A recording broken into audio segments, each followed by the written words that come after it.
पहिल्यांदा बघूया अर्थशास्त्रामधील महत्त्वाच्या संकल्पना। पहिली संकल्पना मानवी गरज। मानवी गरजा या असंख्य आणि विविध प्रकारच्या आहेत।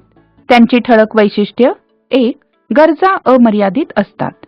जेव्हा एक गरज भागवली जाते तेव्हा दुसरी गरज निर्माण होते, जेव्हा दुसरी गरज भागते तेव्हा तिसरी गरज नव्याने निर्माण होते।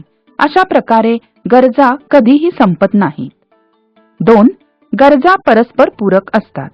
एखादी गरज पूर्ण करण्यासाठी व्यक्तीला एकाच वेळी 2 किंवा अधिक वस्तूंची गरज भासते। उदाहरणार्थ, कार चालवण्यासाठी पेट्रोलची गरज असते। 3. गरजा स्पर्धात्मक असतात, म्हणजेच त्या एकमेकांशी स्पर्धा करतात। आपल्या मर्यादित साधनाद्वारे त्या सर्व एकाच वेळी पूर्ण करता येत नाहीत। म्हणजे आपल्याकडे मर्यादित पैसे असतील तर एकतर आपण सिनेमाला जाऊ शकतो किंवा आईस्क्रीम खाऊ शकतो। त्यामधून प्राधान्याने निवड करावी लागते। 4. गरजांची क्रमवारी लावता येते।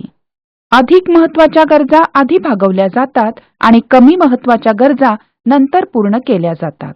उदाहरणार्थ, आजारपणामध्ये आईस्क्रीम खरेदी करण्याऐवजी औषधाला प्राधान्य द्यावं लागतं।